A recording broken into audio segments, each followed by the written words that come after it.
അടുത്ത ടോപ്പിക്കാണ് border gateway protocol BGP എന്ന് പറയുന്നത് ഒരു എക്സ്റ്റീരിയർ ഗേറ്റ്വേ റൂട്ടിംഗ് പ്രോട്ടോക്കോളാണ്. നമ്മൾ ഇൻറ്റീരിയർ റൂട്ടിംഗ് പ്രോട്ടോക്കോളിനെ കുറിച്ച് കഴിഞ്ഞ മൊഡ്യൂളിൽ പഠിച്ചിട്ടുണ്ടായിരുന്നു. അവിടെ എന്താണ് എക്സ്റ്റീരിയർ റൂട്ടിംഗ് പ്രോട്ടോക്കോൾ എന്ന് പറയുന്നുണ്ടായിരുന്നു. അപ്പോൾ രണ്ട് ഓട്ടോണോമസ് സിസ്റ്റംസ് തമ്മിലുള്ള റൗട്ടിങ്ങിന് യൂസ് ചെയ്യുന്നതാണ് നമ്മൾ ബോർഡർ ഗേറ്റ്വേ പ്രോട്ടോക്കോൾ എന്ന് പറയുന്നത്. And exterior gateway protocols in general and BGP in particular have been designed to allow many kinds of routing policies to be enforced in inter-AS traffic.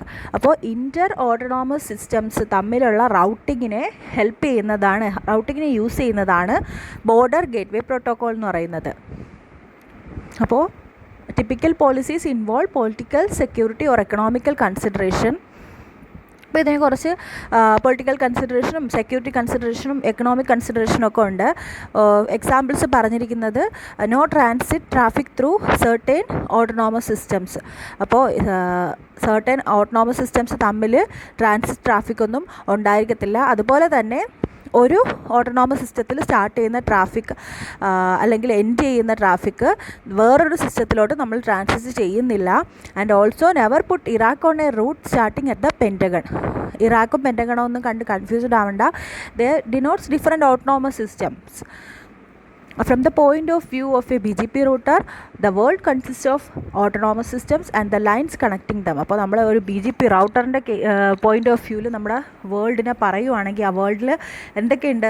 ഒരുപാട് autonomous സിസ്റ്റംസും അതിനെ തമ്മിൽ connect ചെയ്യുന്ന ലൈൻസും ഉണ്ട്. Okay, we can denote the world using BGP. We can say in the point of view of a BGP like this.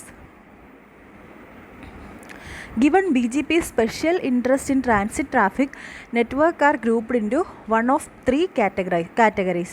അപ്പോൾ ഈ transit ട്രാഫിക്കിൻ്റെ ബേസിസിൽ നെറ്റ്വർക്ക്സിനെ 3 കാറ്റഗറി ആയിട്ട് ഡിവൈഡ് ചെയ്യുന്നുണ്ട്. കാറ്റഗറി 1 എന്ന് പറയുന്നത് stub network, category 2 multi connected network, category 3 transit network. അപ്പോൾ സ്റ്റബ് നെറ്റ്വർക്ക് എന്ന് പറയുന്നത് it have only one connection to the BGP graph. BGP ഗ്രാഫിലേക്ക് ഒറ്റ കണക്ഷൻ മാത്രമേ കാണൂ. അങ്ങനെയുള്ള നെറ്റ്വർക്കിനെയാണ് സ്റ്റബ് നെറ്റ്വർക്ക് എന്ന് പറയുന്നത്. It cannot be used for transit traffic because there is no one on the other side. അപ്പോൾ ഇത് ട്രാൻസിറ്റ് ട്രാഫിക്കിൽ യൂസ് ചെയ്യാൻ പറ്റത്തില്ല.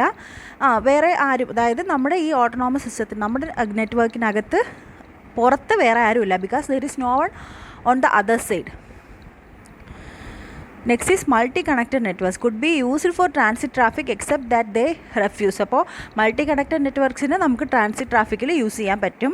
And next is transit networks such as backbones which are willing to handle third party packets. Transit networks ആണ് third party പാക്കറ്റ്സിനെ handle ചെയ്യുന്നത്. they are the backbones and possibly with some restrictions and usually for pay. കുറച്ച് restrictions വെച്ചിട്ടാണെങ്കിലും ഇവർ എന്ത് ചെയ്യും? Third party പാക്കറ്റ്സിനെ handle ചെയ്യുന്നുണ്ട് transit networks. Pairs of BGP routers communicate with each other by establishing TCP connections. ഇവിടെ communication നടക്കുന്നത് TCP connections establish ചെയ്തുകൊണ്ടാണ്. Operating this way provides reliable communication and hides all the details of the network being passed through. അപ്പോൾ ഇങ്ങനെ TCP connection establish ചെയ്തുകൊണ്ട് നമ്മൾ communicate ചെയ്യുന്നത് കൊണ്ട് അവിടെ ഒരു റിലയബിൾ കണക്ഷൻ പ്രൊവൈഡ് ചെയ്യുന്നുണ്ട്. And it hides all the details of the network being passed through. നമ്മൾ പാസ് ചെയ്ത് പോകുന്ന നെറ്റ്വർക്ക്സിൻ്റെ ഡീറ്റെയിൽസ് എല്ലാം ഇവിടെ ഹൈഡ് ചെയ്ത് വെക്കുകയാണ് ചെയ്യുന്നത്. And it's fundamentally a distance vector protocol. അപ്പോൾ ഇവിടെ ഡിസ്റ്റൻസ് വെക്റ്റർ പ്രോട്ടോക്കോളാണ് യൂസ് ചെയ്യുന്നത്. Instead of maintaining just the cost to each destination, each BGP router keeps track of the path user. ഓരോ BGP റൂട്ടേഴ്സിൻ്റെ കാര്യത്തിലും അത് യൂസ് ചെയ്യുന്ന പാത്ത് നമ്മൾ കീപ്പ് ചെയ്യുന്നുണ്ട്. കോസ്റ്റിൻ്റെ കാര്യം, അതായത് ഓരോ ഡെസ്റ്റിനേഷനിലേക്കുള്ള കോസ്റ്റും മെയിൻറ്റെയിൻ ചെയ്യുന്നതിന് പകരം ഇവിടെ നമ്മൾ പാത്തായിരിക്കും മെയിൻറ്റെയിൻ ചെയ്യുന്നത്.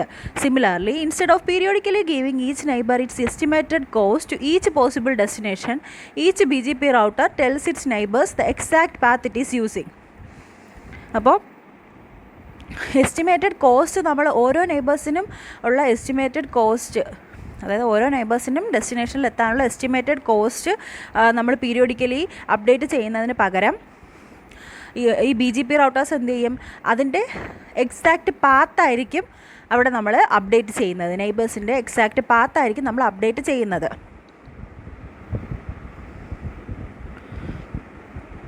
And here is a set of BGP routers. A എന്ന് പറയുന്ന ഫിഗറിൽ സെറ്റ് ഓഫ് BGP റൗട്ടേഴ്സ് ഉണ്ട്. ബി എന്ന് പറയുന്ന ഫിഗറിൽ information send to F, that is information F receives from its neighbours about to D. അപ്പോൾ എഫ് എന്ന് പറയുന്ന റൗട്ടറിന് അതിൻ്റെ നെയ്ബേഴ്സിൽ നിന്ന് റിസീവ് ചെയ്യുന്ന ഇൻഫർമേഷൻ എവിടെയാണ് നമ്മുടെ ഡെസ്റ്റിനേഷൻ, ഡി ആണ് നമ്മുടെ ഡെസ്റ്റിനേഷൻ. എഫ് ടു ഡി എന്ന് പറയുന്ന ഡെസ്റ്റിനേഷനിൽ എത്താനായിട്ട് നമ്മുടെ നെയ്ബേഴ്സിൽ നിന്ന് കിട്ടുന്ന ഇൻഫർമേഷനാണ് ഇവിടെ കൊടുത്തിരിക്കുന്നത്. അപ്പോൾ ഫ്രം ബി ആണെങ്കിൽ എഫിൻ്റെ നെയ്ബേഴ്സ് ആരൊക്കെയാണ്? ബി ഉണ്ട്, ഇ ഉണ്ട്, ഐ ഉണ്ട്, ജി ഉണ്ട്. അപ്പോൾ ഫ്രം ബി എന്നാണെങ്കിൽ, ബി എന്ന് പറയുന്ന നെയ്ബർ എന്നാണെങ്കിൽ അതിന് കിട്ടുന്ന ഇൻഫർമേഷൻ എന്തുവാണ്? ആ പാത്ത് ഏതാണ്? അതായത് ബി പറയുവാണ് ഐ യൂസ് BCD എന്ന് പറയുന്ന പാത്താണ് യൂസ് ചെയ്യുന്നത്. ഫ്രം ജി ആണെങ്കിൽ, ജി എന്ന് പറയുന്ന നെയ്ബർ എന്നാണെങ്കിൽ അത് ഇൻഫർമേഷൻ കൊടുക്കും ഐ യൂസ് GCD എന്ന് പറയുന്ന പാത്ത് യൂസ് ചെയ്യുന്നു എന്ന് പറഞ്ഞ് ഇൻഫർമേഷൻ കൊടുക്കും. അതുപോലെ ഫ്രം ഐ എന്നാണെങ്കിൽ ഐ യൂസ് IFGCD എന്ന് പറയുന്ന പാത്ത് യൂസ് ചെയ്തുകൊണ്ടുള്ള ഇൻഫർമേഷനാണ് എന്ന് പറഞ്ഞ് കൊടുക്കും. ആൻഡ് ഫ്രം ഇ ആണെങ്കിൽ ഐ യൂസ് EFGCD എന്ന് പറയുന്ന പാത്താണ്, അത് ഡി എന്ന ഡെസ്റ്റിനേഷനിൽ എത്താൻ വേണ്ടിയിട്ട് യൂസ് ചെയ്യുന്നതെന്ന് പറഞ്ഞ് ഇൻഫർമേഷൻ കൊടുക്കും. അപ്പോൾ ഒരു സെറ്റ് ഓഫ് BGP റൗട്ടേഴ്സ് കാണും. And also there is N information, ഓരോ നെയ്ബേഴ്സിനും ആ ഡെസ്റ്റിനേഷനിൽ എത്താനുള്ള ഇൻഫർമേഷനും അവിടെ റെക്കോർഡ് ചെയ്യുന്നത്. അതായത് we will keep the track of the path. ആ പാത്തിൻ്റെ ട്രാക്കാണ് നമ്മളവിടെ കീപ്പ് ചെയ്യുന്നത്. ഓക്കെ, ഓരോ റൗട്ടേഴ്സിനും, ഓരോ BGP റൗട്ടേഴ്സിനും ഇങ്ങനെ എന്താണ് റൗട്ടിംഗ് ടേബിൾ ഉണ്ടായിരിക്കും. And consider F's routing table. ഇവിടെ നമ്മൾ എഫിൻ്റെ കാര്യം എടുക്കുക. എഫിൻ്റെ റൗട്ടിംഗ് ടേബിൾ കൺസിഡർ ചെയ്യുവാണ്. Suppose that it uses the path FGCD to get to D. അപ്പോൾ നമ്മൾ FGCD എന്ന് പറയുന്ന പാത്താണ് നമ്മളെ ഡെസ്റ്റിനേഷൻ ഡിയിലേക്ക് എത്താനായിട്ട് യൂസ് ചെയ്യുന്നതെന്ന് സപ്പോസ് ചെയ്യുവാണ്, അസ്യൂം ചെയ്യുവാണ്. And when the neighbours give it routing information they provide their complete paths. അപ്പോൾ നൈബേഴ്സ് റൗട്ടിംഗ് ഇൻഫർമേഷൻ കൊടുക്കുമ്പോഴത്തേക്കും ആ കംപ്ലീറ്റ് പാത്താണ് അവിടെ കൊടുക്കുന്നത്. ഇവിടെ കണ്ടില്ലേ, I use BCD, I use GCD എന്നൊക്കെ പറഞ്ഞു കൊടുക്കുന്ന ആ ഒരു പാത്താണ്, ഡിയിലേക്ക് എത്താനുള്ള കംപ്ലീറ്റ് പാത്താണ് അവിടെ കൊടുക്കുന്നത്. After all the paths come in from the neighbours, F examines them to see which is the best. അപ്പോൾ ഇത്രയും പാത്ത് ഇതിന് കിട്ടിക്കഴിഞ്ഞു, എഫിന് കിട്ടിക്കഴിഞ്ഞു. എഫ് എന്നിട്ട് എന്ത് ചെയ്യും? എക്സാമിൻ ചെയ്യും. ഏതാണ് ബെസ്റ്റ് പാത്ത് എന്നുള്ളത് എഫ് അവിടെ എക്സാമിൻ ചെയ്യും. അങ്ങനെ എക്സാമിൻ ചെയ്യുമ്പോഴത്തേക്കും അത് ആദ്യം തന്നെ ഐയും ഇയും ഡിസ്കാർഡ് ചെയ്യും. ബിക്കോസ് ഐ എന്ന് പറയുന്ന റൗട്ടർ യൂസ് ചെയ്തിരിക്കുന്ന പാത്ത് ഏതാണ്? IFGCD എന്ന് പറയുന്ന പാത്താണ്. It consist of F. അതിൽ വീണ്ടും എഫ് വരുന്നുണ്ട് ഇല്ലേ? അതുപോലെ തന്നെ ഇയുടെ കേസിലാണെങ്കിലും EFGCD എന്ന് പറയുന്ന പാത്ത് യൂസ് ചെയ്ത് കഴിഞ്ഞാൽ അവിടെയും എഫ് യൂസ് ചെയ്യുന്നുണ്ട്. ആൻഡ് ഓൾസോ എന്ത് ചെയ്യും? Because of this F will discard the path from I and E. ഈ ഐയും ഇയും തമ്മിലുള്ള പാത്ത് ഡിസ്കാർഡ് ചെയ്യും. ആൻഡ് ഇനി ബാക്കിയുള്ളത് ഏതാണ്? ബിയും ജിയും തന്ന പാത്താണ്. അതായത് BCD ഉണ്ട്, GCD ഉണ്ട്. And every BGP router contains a module that examines routes to a given destination and scores them, returning a number for the distance to that destination for each route. അപ്പോൾ ഓരോ BGP റൗട്ടറിലും ഒരു module ഉണ്ട്. അതായത് ആ module examines routes to a given destination. ഒരു given ഡെസ്റ്റിനേഷനിലുള്ള ആ ഒരു റൂട്ടിനെ എക്സാമിൻ ചെയ്യാനും അതിനെ സ്കോർ ചെയ്യാനും വേണ്ടിയിട്ടുള്ള ഒരു മൊഡ്യൂൾ കീപ്പ് ചെയ്യുന്നുണ്ടായിരിക്കും. അതെന്ന് പറഞ്ഞാൽ it will return A number. അതായത് ആ ഡിസ്റ്റൻസിൻ്റെ ഒരു ഡിറ്റർമിനൻ്റ് അല്ലെങ്കിൽ ഡിസ്റ്റൻസിൻ്റെ ഒരു വാല്യൂ ആയിട്ട് ഒരു നമ്പർ റിട്ടേൺ ചെയ്യും. അതായത് നമ്മൾ ഈ കോസ്റ്റ് എന്ന് പറഞ്ഞ് ബാക്കി അൽഗോരിതത്തിലൊക്കെ പറയുന്നില്ലേ, അതുപോലെ ആ ഒരു ഡെസ്റ്റിനേഷനിലേക്കുള്ള കോസ്റ്റ് അല്ലെങ്കിൽ ഡിസ്റ്റൻസ് റിട്ടേൺ ചെയ്യുന്ന ഒരു മൊഡ്യൂളുണ്ട്. ഓക്കെ, അത് വെച്ചിട്ട് നമ്മൾ ബി ആണോ ജി ആണോ, ബി തന്ന പാത്താണോ ജി തന്ന പാത്താണോ ചൂസ് ചെയ്യുന്നതെന്ന് നോക്കും. And we will select between B and G. B ആണോ ജി ആണോ ചൂസ് ചെയ്യേണ്ടതെന്നുള്ളത് സെലക്ട് ചെയ്യും. Any route violating a policy constraint automatically gets a score of infinity. അപ്പോൾ നമ്മുടെ പോളിസി കൺസ്ട്രെയിൻറ്റ്സ് വയലേറ്റ് ചെയ്യുന്ന എല്ലാ റൂട്ടും it will score a infinity score ആയിരിക്കും. And the router then adopt the route with the shortest distance. ഇവിടെ നമ്മൾ shortest distance ഏതിനാണോ അങ്ങനെ നമ്മളൊരു മൊഡ്യൂൾ കീപ്പ് ചെയ്യുമെന്ന് പറഞ്ഞു, ആ മൊഡ്യൂളിൽ റിട്ടേൺ ചെയ്യുന്ന ആ സ്കോർ വെച്ചിട്ടായിരിക്കും നമ്മൾ പാത്ത് ചൂസ് ചെയ്യുന്നത്. ഏറ്റവും ഷോർട്ടസ്റ്റ് ഡിസ്റ്റൻസിലുള്ള പാത്തായിരിക്കും നമ്മൾ അഡോപ്റ്റ് ചെയ്യുന്നത്. Then the scoring function is not part of the BGP protocol and can be any function the system managers one. അപ്പോൾ ഈ സ്കോറിംഗ് ഫംഗ്ഷൻ എന്ന് പറയുന്നത് BGP പ്രോട്ടോകോളിൻ്റെ ഒരു പാർട്ടല്ല. It can be any function of the system managers one. BGP easily solves the count to infinity problem. നമ്മൾ count to infinity problem എന്ന് പറയുന്നൊരു സാധനം പഠിച്ചിരുന്നു. അപ്പോൾ അതിനെ സോൾവ് ചെയ്യാനായിട്ട് നമ്മൾ BGP യൂസ് ചെയ്യും. ആൻഡ് ഫോർ എക്സാമ്പിൾ ഇപ്പോൾ നമ്മൾ G എന്ന് പറയുന്ന റൗട്ടർ ക്രാഷായി, അല്ലെങ്കിൽ ആ ഒരു ലൈൻ FG എന്ന് പറയുന്ന ആ ഒരു കണക്റ്റിംഗ് ലൈൻ എന്ന് പറയുന്നത് ഡൗൺ ആയിപ്പോയി. അങ്ങനെയാണെങ്കിൽ F then receives routes from its 3 remaining neighbors. These routes are BCD, IFGCD and EFGCD. അങ്ങനെയാണെങ്കിൽ എന്ത് ചെയ്യും? ബാക്കി റൂട്ട്സ് എല്ലാം, അതായത് ബാക്കി ഇനിയുള്ള റൂട്ട്സ് ഏതൊക്കെയാണ്, നമ്മൾ ആദ്യം കൺസിഡർ ചെയ്ത 3 റൂട്ട്സും നമ്മളവിടെ എടുക്കും. ഓക്കെ, G എന്ന് പറയുന്നത് ഇതിനിടയിലുള്ള ഏതെങ്കിലും ഒരു റൗട്ടർ, നമ്മൾ ചൂസ് ചെയ്ത പാത്തിലുള്ള ഏതെങ്കിലും ഒരു റൗട്ടർ ക്രാഷ് ആയി പോയാൽ ബാക്കി നമ്മൾ ആദ്യം ചൂസ് ചെയ്ത റൂട്ട്സ് കൺസിഡർ ചെയ്യും. It can immediately see that the 2 later routes are pointless since they pass through F itself. So it chooses FBCD as its new route. അപ്പോൾ അങ്ങനെ വരുമ്പോഴത്തേക്കും അതിൽ നിന്ന്, അതായത് ബാക്കിയുള്ളതിൽ നിന്ന് നമുക്ക് ആവശ്യമായിട്ടുള്ള എന്തുവാണ് ബാക്കി ഉള്ള റൂട്ടിൽ നിന്ന് നമ്മുടെ കറക്റ്റ് ആയിട്ടുള്ള റൂട്ട് ഏതാണ് അത് ചൂസ് ചെയ്യും. ഇപ്പോൾ ബാക്കിയുള്ള റൂട്ട്സ് ഇവിടെ ഇപ്പോൾ ഈ കേസ് പറയുമ്പോഴത്തേക്കും ബാക്കിയുള്ള റൂട്ട് എന്ന് പറയുന്നത് നമ്മൾ ആദ്യം കൺസിഡർ ചെയ്ത 4 റൂട്ടുകളാണ്. അതിലൊരെണ്ണം ക്രാഷായി പോയി. Then we will choose from 3 Roots. അപ്പോൾ ഈ ബാക്കി തന്നിരിക്കുന്ന 3 റൂട്ട്സിൽ നിന്ന് നമ്മൾ ചൂസ് ചെയ്യും. ഇതിൽ തന്നെ ഈ IFGCDയും EFGCDയും നമ്മൾ ചൂസ് ചെയ്യത്തില്ല. ആൻഡ് അറ്റ് ലാസ്റ്റ് നമുക്കൊരു മെത്തേഡേ ഉള്ളൂ, ദാറ്റ് ഈസ് BCD വഴി പോവുക. അതുകൊണ്ട് നമ്മുടെ പാത്ത് എന്ന് പറയുന്നത് IF നിന്ന് ഡിയിലേക്കുള്ള പാത്ത് എന്ന് പറയുന്നത് BCD എന്ന് പറയുന്ന പാത്തായിരിക്കും. അതിനെ അതിൻ്റെ ന്യൂ റൂട്ടായിട്ട് ചൂസ് ചെയ്യും. ഇതാണ് ബോർഡർ ഗേറ്റ്വേ പ്രോട്ടോകോൾ എന്ന് പറയുന്നത്. അടുത്ത ടോപ്പിക്കാണ് IPv6.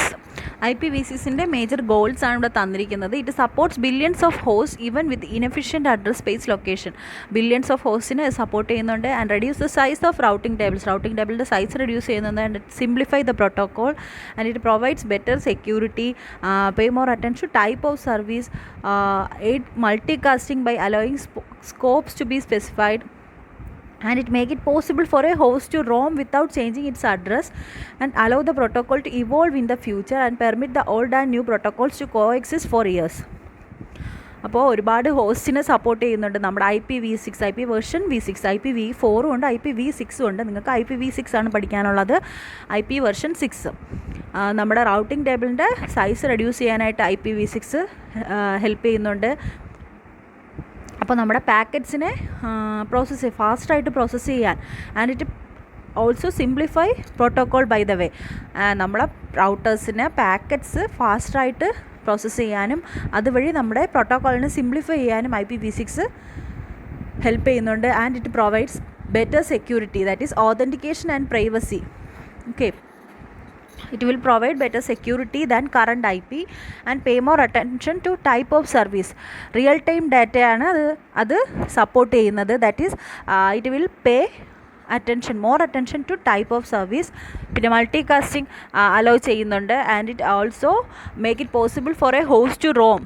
അപ്പോൾ ഒരു റോമിങ്ങിൻ്റെ കേസൊക്കെ വരുവാണെങ്കിൽ അതിൻ്റെ അഡ്രസ്സ് ചേഞ്ച് ചെയ്യാതെ തന്നെ നമുക്ക് റോമിംഗ് പോസിബിൾ ആക്കാൻ പറ്റും using IPv6 and allow the protocol to evolve in the future and also it permit the old and new protocols for coexist for years. ഇത്രയുമാണ് IPv6ൻ്റെ ഗോൾ എന്ന് പറയുന്നത്. IPv6 represents a big advance in സെക്യൂരിറ്റിയിലാണ് നമ്മുടെ IPv6ൻ്റെ main processing എന്ന് പറയുന്നത്. That is authentication and privacy. They are the key features of IPv6 and they were later added to IPv4. IPv4ൽ ഇത് ആഡ് ചെയ്യുന്നുണ്ട്. അപ്പോൾ IPv4ന് കൺസിഡർ വെച്ച് നോക്കുമ്പോഴത്തേക്കും IPv6ന് ഓതൻറ്റിക്കേഷൻ ആൻഡ് പ്രൈവസി ഹൈ ആണ്. And more attention has been paid to the quality of service. Quality of സർവീസിൻ്റെ കേസിലും മോർ അറ്റൻഷൻ ഈസ് പേയിങ്.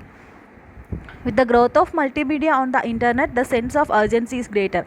അപ്പോൾ നമ്മുടെ മൊത്തത്തിലുള്ള ഡെവലപ്മെൻറ്റ്, അതായത് മൾട്ടിമീഡിയയുടെ ഗ്രോത്തൊക്കെ ഇൻക്രീസ് ചെയ്ത് വരുവാണ്.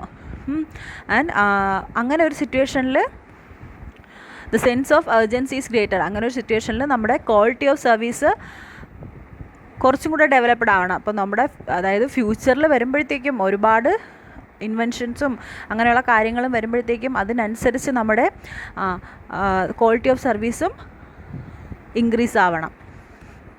അപ്പോൾ ഇതൊക്കെയാണ് IPv6ൻ്റെ മേജർ അഡ്വാൻറ്റേജസ് മീൻസ് അതിൻ്റെ ഗോൾസ്, മേജർ ഗോൾസ് എന്ന് പറയുന്നത്. And main IPv6 header is shown in the next slide.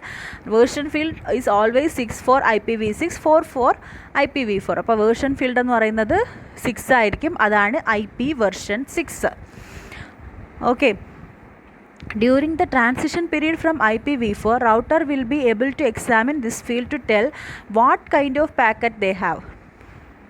അപ്പോൾ ഇവിടെ എന്ന് പറഞ്ഞാൽ ഈ വേർഷൻ ഫീൽഡ് യൂസ് ചെയ്തിട്ട് നമുക്ക് എന്ത് ടൈപ്പിലുള്ള പാക്കറ്റാണ് ഉള്ളത് എന്നുള്ളത് ഈ ഫീൽഡ് എക്സാമിൻ ചെയ്തിട്ട് നമുക്ക് മനസ്സിലാക്കാൻ പറ്റും. അതാണ് വേർഷൻ ഫീൽഡ് എന്ന് പറയുന്നത്. This is main IPv6 header. ഇവിടെ വേർഷൻ ഫീൽഡ് ഉണ്ട്, ട്രാഫിക് ക്ലാസ് ഉണ്ട്, ഫ്ലോ ലേബൽ ഉണ്ട്, പേലോഡ് ലെങ്ത് ഉണ്ട്, നെക്സ്റ്റ് ഹെഡർ ഉണ്ട്, ഹോപ്പ് ലിമിറ്റ് ഉണ്ട്. പിന്നെ ഉള്ളത് സോഴ്സ് അഡ്രസ്സും destination address. Each of are 16 bytes. Traffic class field അതെന്ന് പറയുന്നത് നമ്മുടെ റിയൽ ടൈം ഡെലിവറി റിക്വയർമെൻറ്റ്സിനനുസരിച്ച് മാറും. അതായത് ഓരോ ഡെലിവറി, അതായത് ഓരോ ഡെസ്റ്റിനേഷനും ഓരോ റിക്വയർമെൻ്റ് ആയിരിക്കും. അതായത് നമ്മൾ പാക്കറ്റ് ഡെലിവർ ചെയ്യുന്ന സമയത്ത് അതിന് ഓരോ റിക്വയർമെൻറ്റ്സ് ആയിരിക്കും. അപ്പോൾ ഓരോ റിക്വയർമെൻറ്റ് അനുസരിച്ചും നമ്മുടെ packet it is used to distinguish between packets with different real time delivery requirements. അപ്പോൾ ഡെലിവറി റിക്വയർമെൻറ്റ്സ് മാറുന്നതിനനുസരിച്ച് നമ്മുടെ പാക്കറ്റ്സും അതിനനുസരിച്ച് മാറണം. അപ്പോൾ അതിന് വേണ്ടിയിട്ടാണ് നമ്മൾ ട്രാഫിക് ക്ലാസ് ഫീൽഡ് യൂസ് ചെയ്യുന്നത്. അതുപോലെ ഫ്ലോ ലേബൽ ഫീൽഡ് എന്ന് പറയുന്നത് ഇപ്പോഴും എക്സ്പെരിമെൻ്റൽ ആയിട്ടുള്ളൊരു ഫീൽഡാണ്. It is used to allow a source and destination to set up. ഒരു സ്യൂഡോ കണക്ഷൻ, നമ്മുടെ സോഴ്സും ഡെസ്റ്റിനേഷനും തമ്മിലൊരു സ്യൂഡോ കണക്ഷൻ സെറ്റപ്പ് ചെയ്യാനായിട്ടാണ് നമ്മൾ ഫ്ലോ ലേബൽ ഫീൽഡ് യൂസ് ചെയ്യുന്നത്. Next is payload length field. Payload length field എന്ന് പറയുമ്പോഴത്തേക്കും it tells how many bytes follow the 40 byte main header. നമ്മുടെ 40 ബൈറ്റ് മെയിൻ ഹെഡറിനെ ഫോളോ ചെയ്ത് എത്ര ബൈറ്റ്സ് വരുന്നുണ്ട് എന്നുള്ളത് പറയാനാണ് നമ്മുടെ പേലോഡ് ലെങ്ത് ഫീൽഡ് യൂസ് ചെയ്യുന്നത്. അപ്പോൾ IPv4ൻ്റെ കേസിലാണെങ്കിൽ ഇത് ടോട്ടൽ ലെങ്ത് ഫീൽഡ് ആയിരുന്നു. പക്ഷേ ഇവിടെ നമ്മൾ പേലോഡ് ലെങ്ത് ഫീൽഡ് എന്നാണ് പറയുന്നത്. The 40 header bytes are no longer counted as part of the length. അപ്പോൾ ഈ 40 ഹെഡർ എന്ന് പറയുന്നത് നമ്മൾ ലെങ്തിൻ്റെ കേസിൽ ഇത് കൗണ്ട് ചെയ്യത്തില്ല. അതാണ് പേലോഡ് ലെങ്ത് ഫീൽഡ് എന്ന് പറയുന്നത്. അടുത്തത് നെക്സ്റ്റ് ഹെഡർ ഫീൽഡ്. ഒരു ഓപ്ഷണൽ ഫീൽഡ് ഉണ്ടായിരിക്കും. There can be additional or optional extension headers. Optional headers ഉണ്ടായിരിക്കും. ഈ ഫീൽഡ് എന്ന് പറയുന്നത് tells which of the currently 6 extension headers follow this one. അതായത് ഈ ഫീൽഡ് എന്ന് പറയുന്നത് നമ്മുടെ 6 എക്സ്റ്റൻഷൻ ഹെഡേഴ്സ് ഫോളോ ചെയ്യുന്ന ഏതൊക്കെ ആണ് നമ്മുടെ ആ ഒരു 6 എക്സ്റ്റൻഷൻ ഹെഡേഴ്സ് ഉണ്ടായിരിക്കും. ഏതൊക്കെ ഹെഡേഴ്സാണ് ഫോളോ ചെയ്ത് വരുന്നത് എന്നുള്ളത് പറയുന്നതാണ് ഈ നെക്സ്റ്റ് ഹെഡർ ഫീൽഡ്. അതായത് ഓരോ ഹെഡറിനെ ഫോളോ ചെയ്ത് അടുത്ത ഹെഡർ, അപ്പം ഏതിനെ ഫോളോ ചെയ്ത് ഏത് ഹെഡർ വരുന്നു എന്നുള്ളത് പറയുന്നതാണ് ഈ നെക്സ്റ്റ് ഹെഡർ ഫീൽഡ്. സെയിം ആ ഒരു വേർഡ് മീനിങ് നോക്കിയാൽ മതി. If this header is the last IP header, ഇപ്പോൾ നമ്മുടെ ഈ ഹെഡേഴ്സ് അതെന്ന് പറയുന്നത് ലാസ്റ്റ് IP ഹെഡർ ആണെങ്കിൽ അടുത്ത ഹെഡർ ഫീൽഡ് എന്ന് പറയുന്നത് അടുത്ത ഏത് അതായത് നമ്മൾ ഏത് ട്രാൻസ്പോർട്ട് പ്രോട്ടോക്കോളാണ് അവിടെ യൂസ് ചെയ്യുന്നത്, നമ്മുടെ പാക്കറ്റിനെ പാസ് ചെയ്യാനായിട്ട് ഏത് ട്രാൻസ്പോർട്ട് പ്രോട്ടോക്കോളാണ് യൂസ് ചെയ്യുന്നതെന്നുള്ളതായിരിക്കും പിന്നെ വരുന്നത്. അതായത് ഇപ്പോൾ ലാസ്റ്റ് ഹെഡറാണ് IP ഹെഡറിൽ ലാസ്റ്റ് IP ഹെഡറാണ് വരുന്നതെങ്കിൽ അടുത്ത ഹെഡർ ഫീൽഡിൽ വരുന്നത് നമ്മൾ യൂസ് ചെയ്യുന്ന ട്രാൻസ്പോർട്ട് പ്രോട്ടോക്കോൾ ഏതാണ് എന്നുള്ളതായിരിക്കും. അതായത് TCP ആണോ UDP ആണോ നമ്മുടെ പാക്കറ്റിനെ ട്രാൻസ്ഫർ ചെയ്യാനായിട്ട് നമ്മൾ യൂസ് ചെയ്യുന്നതെന്നുള്ളതായിരിക്കും ലാസ്റ്റ് ഹെഡർ കഴിഞ്ഞിട്ട് വരുന്ന ഹെഡർ ഫീൽഡ് എന്ന് പറയുന്നത്. Next is hop limit field. Hop limit field എന്ന് പറയുന്നത് നമ്മൾ ടൈം ടു ലീവ് ഫീൽഡിൻ്റെ സെയിം തന്നെയാണ്. ഇവിടെ നമ്മൾ ഹോപ്പ് ലിമിറ്റ് എന്ന് പറയുന്നത് നമ്മൾ ഓരോ ഫീൽഡും, അതായത് ഓരോ ഹോപ്പിനെ നമ്മൾ പാസ് ചെയ്യുമ്പോഴത്തേക്കും നമ്മൾ ഈ ഹോപ്പ് കൗണ്ട് ഡിക്രിമെൻറ്റ് ചെയ്യും. ഓക്കെ, അതിനെയാണ് ഹോപ്പ് ലിമിറ്റ് ഫീൽഡ് എന്ന് പറയുന്നത്. അപ്പോൾ നമ്മൾ IPv4ൻ്റെ കേസിലായിരുന്നെങ്കിൽ ടൈം ടു ലീവ് ഫീൽഡ് എന്ന് പറയും. ഇവിടെ നമ്മൾ ഹോപ്പ് ലിമിറ്റ് ഫീൽഡ് എന്ന് പറയും. അതായത് ഓരോ തവണ നമ്മൾ ഓരോ പാത്തിലൂടെയും പാസ് ചെയ്ത് പോകുമ്പോഴത്തേക്കും നമ്മൾ ഓരോ ഹോപ്പിനെ ഡിക്രിമെൻറ്റ് ചെയ്യുകയാണ് ചെയ്യുന്നത്. ഓക്കെ, അതുകൊണ്ട് നമ്മളിവിടെ ഹോപ്പ് ലിമിറ്റ് ഫീൽഡ് എന്ന് പറയുന്നു. ഇനി സോഴ്സ് അഡ്രസ്സും ഡെസ്റ്റിനേഷൻ അഡ്രസ് ഫീൽഡും രണ്ടും 16 ബൈറ്റ് അഡ്രസ്സാണ്. നമ്മൾ രണ്ട് അഡ്രസ്സിനെയും return as 8 groups of 4 hexadecimal digits with colons between the groups.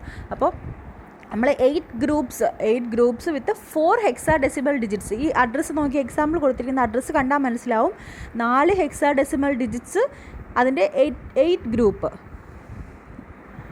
അങ്ങനെയാണ് നമ്മൾ അഡ്രസ്സ് എഴുതുന്നത്, സോഴ്സ് അഡ്രസ്സ് ആണെങ്കിലും ഡെസ്റ്റിനേഷൻ അഡ്രസ്സ് ആണെങ്കിലും.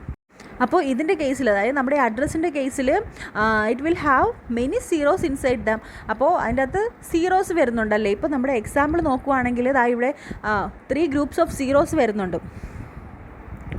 അപ്പോൾ അതിനെ അവോയ്ഡ് ചെയ്യാൻ വേണ്ടിയിട്ട് നമ്മൾ 3 ഒപ്റ്റിമൈസേഷൻസ് യൂസ് ചെയ്യുന്നുണ്ട്. ഇപ്പോൾ leading zero within A group can be omitted. So 0 1 2 3 can be written as 1 2 3. ഇവിടെ ഇപ്പോൾ 0 1 2 3 എന്ന് പറയുന്ന ഒരു ഗ്രൂപ്പ് ഉണ്ട്. 1 2 3 4 5 ഫിഫ്ത്ത് ഗ്രൂപ്പ് എന്ന് പറയുന്നത് 0 1 2 3 ആണ്. അപ്പോൾ ഇതിൽ നമ്മുടെ ലീഡിങ് സീറോ എന്ന് പറയുന്ന ഈ സീറോ നമുക്ക് ഒമിറ്റ് ചെയ്ത് കളയാൻ പറ്റും. അപ്പോൾ അതിന് നമുക്ക് 1 2 3 എന്ന് പറഞ്ഞ് എഴുതാം. അതുപോലെ 1 or more groups of 0 bits can be replaced by a pair of colons. അപ്പോൾ നമ്മുടെ ഇപ്പോൾ സെക്കൻഡ് തേർഡ് ഫോർത്ത് ഗ്രൂപ്പ്സ് എന്ന് പറയുന്നത് സീറോസ് മാത്രമാണ്. ഇതിന് നമുക്ക് കോളംസ് വെച്ചിട്ട് റീപ്ലേസ് ചെയ്ത് എഴുതാൻ പറ്റും. അപ്പോൾ നമ്മുടെ ഈ അഡ്രസ്സ് എങ്ങനെയാവും? 8000 2 കോളൻ, അതുപോലെ തന്നെ 0 1 2 3 1 2 3 ആയി 4 5 6 7 8 9 AB ആൻഡ് CDEF. അപ്പോൾ the above address becomes this. അപ്പോൾ സീറോസിനെ നമുക്ക് ഇങ്ങനെ ഒപ്റ്റിമൈസ് ചെയ്ത് എഴുതാൻ പറ്റും. Next is comparison between IPv4 header with the IPv6 header. IHL field is gone because the IPv6 header has a fixed length. അപ്പോൾ IHL field എന്ന് പറയുന്ന ഫീൽഡ് IPv4 ഹെഡറിലുണ്ട്. അതിന് നമ്മൾ ഇവിടെ IPv6ൽ ഇല്ല, because it has A fixed length. Protocol field was taken out because the next header field tells what follows the last IP header. Protocol field ഇല്ല, കാരണം ഇവിടെ നമ്മൾ നെക്സ്റ്റ് ഹെഡർ ഫീൽഡിൽ, അതായത് അടുത്ത ഏത് ഹെഡറാണ് വരുന്നത് എന്നുള്ളത് പറയാൻ വേണ്ടി നെക്സ്റ്റ് ഹെഡർ ഫീൽഡ് ഉണ്ടെന്ന് പറഞ്ഞു. അതിൽ തന്നെ നെക്സ്റ്റ് ഹെഡറിൻ്റെ കേസിൽ ലാസ്റ്റ് ഹെഡറാണ് വരുന്നതെങ്കിൽ അത് കഴിഞ്ഞിട്ട് തൊട്ട് പിറകെ നമ്മൾ ഏത് പ്രോട്ടോക്കോളാണ് ട്രാൻസ്പോർട്ടിങ്ങിന് വേണ്ടിയിട്ട് യൂസ് ചെയ്യുന്നത് എന്നുള്ളത് പറയുന്നുണ്ട്. IPv4ൻ്റെ കേസിലായിരുന്നെങ്കിൽ ഈ പ്രോട്ടോക്കോൾ ഫീൽഡ് എന്ന് പറയുന്ന ഒരു ഫീൽഡ് ഉണ്ടായിരിക്കും. It will say which protocol is using, അതായത് ഏത് പ്രോട്ടോക്കോളാണ് യൂസ് ചെയ്യേണ്ടതെന്നുള്ളത് IPv4ൻ്റെ കേസിൽ പ്രോട്ടോക്കോൾ ഫീൽഡ് യൂസ് ചെയ്ത് പറയുന്നുണ്ട്. അപ്പോൾ ഇവിടെ നമുക്ക് പ്രോട്ടോക്കോൾ ഫീൽഡിൻ്റെ ആവശ്യമില്ല, കാരണം നമ്മളിവിടെ നെക്സ്റ്റ് ഹെഡർ ഫീൽഡിൽ ഇത് പറയുന്നുണ്ട്. All the fields relating to fragmentation were removed because IPv6 takes a different approach to fragmentation. ഇവിടെ നമ്മൾ ഫ്രാഗ്മെൻറ്റേഷൻ ഫീൽഡ് യൂസ് ചെയ്യുന്നില്ല. IPv4ൻ്റെ കേസിലാണെങ്കിൽ ഫ്രാഗ്മെൻറ്റേഷൻ ഫീൽഡ് യൂസ് ചെയ്യുന്നുണ്ട്, പക്ഷേ IPv6ൻ്റെ കേസിൽ ഫ്രാഗ്മെൻറ്റേഷൻ ഫീൽഡ് യൂസ് ചെയ്യുന്നില്ല. ഇവിടെ എന്ന് പറഞ്ഞാൽ എങ്ങനെയാണ് ഫ്രാഗ്മെൻറ്റേഷൻ ക്യാരി ഔട്ട് ചെയ്യുന്നതെന്ന് വെച്ചാൽ, host are expected to dynamically determine the datagram size to use. അതിൻ്റെ ഡാറ്റാഗ്രാം സൈസ് എന്ന് പറയുന്നത് ഓരോ ഹോസ്റ്റും അവർക്ക് ഡൈനാമിക്കലി അതിൻ്റെ ഡാറ്റാഗ്രാം സൈസ് ഡിറ്റർമിൻ ചെയ്യാൻ പറ്റും. അതുപോലെ തന്നെ router which is unable to forward it sends backs an error message. അപ്പോൾ അതിന് ഫോർവേഡ് ചെയ്യാൻ, ഒരു റൗട്ടറിന് ഒരു പാക്കറ്റ് ഫോർവേഡ് ചെയ്യാൻ പറ്റുന്നില്ലെങ്കിൽ അതൊരു എറർ മെസ്സേജ് സെൻഡ് ചെയ്യും. And this message tells the host to break up all future packets to that destination. അപ്പോൾ ഇപ്പോൾ സൈസ് കൂടുതലായിട്ടാണ് അത് നമ്മൾ ഓരോ റൗട്ടറും എറർ മെസ്സേജസ് തിരിച്ച് സെൻഡ് ചെയ്യുന്നതെങ്കിൽ എന്ത് ചെയ്യും, ഈ മെസ്സേജ് കിട്ടിക്കഴിഞ്ഞാൽ ഈ ഹോസ്റ്റ് ബാക്കി എല്ലാ ഫ്യൂച്ചർ പാക്കറ്റ്സിനെയും, ആ ഡെസ്റ്റിനേഷനിലുള്ള ബാക്കി എല്ലാ ഫ്യൂച്ചർ പാക്കറ്റ്സിനെയും ബ്രേക്സ് ഡൗൺ ചെയ്യും. അപ്പോൾ ഇങ്ങനെയാണ് IPv6ൽ ഫ്രാഗ്മെൻറ്റേഷൻ നടക്കുന്നത്. IPv6ൽ ഫ്രാഗ്മെൻറ്റേഷൻ നടക്കുന്നത് ഫസ്റ്റ് അപ്രോച്ച് എന്ന് പറഞ്ഞാൽ നമ്മുടെ ഡാറ്റാഗ്രാം സൈസിന്, അതായത് നമ്മുടെ പാക്കറ്റ് സൈസിന് ഓരോ ഹോസ്റ്റിനും ഡൈനാമിക്കലി ഡിസ്റ്റിങ്ക്വിഷ് ചെയ്യാൻ പറ്റും, ഡിറ്റർമിൻ ചെയ്യാൻ പറ്റും. അതുപോലെ തന്നെ ഒരു റൂട്ടറിന് ഇപ്പോൾ ഒരു പാക്കറ്റ് സെൻഡ് ചെയ്യാൻ പറ്റുന്നില്ല, സൈസ് കൂടുതലായിട്ട് സെൻഡ് ചെയ്യാൻ പറ്റുന്നില്ലെങ്കിൽ അതെന്ത് ചെയ്യും, അത് തിരിച്ചൊരു എറർ മെസ്സേജ് അയക്കും. ഈ എറർ മെസ്സേജ് കിട്ടിക്കഴിഞ്ഞാൽ നമ്മുടെ മെയിൻ ഹോസ്റ്റ് ഉണ്ടല്ലോ, ആ ഹോസ്റ്റ് ആ ഡെസ്റ്റിനേഷൻ, ആ ഒരു കറസ്പോണ്ടിങ് ഡെസ്റ്റിനേഷനിലുള്ള ബാക്കി ഫ്യൂച്ചർ പാക്കറ്റ്സിന് എല്ലാം ബ്രേക്ക് ഡൗൺ ചെയ്യും. Okay, next is checksum field is gone because calculating it greatly reduces performance. അപ്പോൾ ചെക്സം ഫീൽഡ് ഇവിടെ യൂസ് ചെയ്യുന്നില്ല. IPv4ൻ്റെ കേസിലാണെങ്കിൽ ചെക്സം ഫീൽഡ് യൂസ് ചെയ്യുന്നുണ്ട്, because calculating it greatly reduces. അപ്പോൾ ഇതിന് ചെക്സം കാൽക്കുലേഷൻ എന്ന് പറയുന്നത് പെർഫോമൻസിനെ അഫക്റ്റ് ചെയ്യുമെന്നാണ് പറയുന്നത്. ഇനി ഡാറ്റ ലിങ്ക് ലെയറിനും ട്രാൻസ്പോർട്ട് ലെയറിനും അവർ അവിടെ തന്നെ ചെക്സം കാൽക്കുലേഷൻ ചെയ്യുന്നുണ്ട്. അപ്പോൾ ഇവിടെ സെപ്പറേറ്റ് ചെക്സം ഫീൽഡിന് ചെക്സം കാൽക്കുലേറ്റ് ചെയ്യേണ്ട കാര്യമില്ല. അതങ്ങനെ ചെയ്താൽ തന്നെ പെർഫോമൻസിനെ അത് അഫക്റ്റ് ചെയ്യും. ഓക്കെ.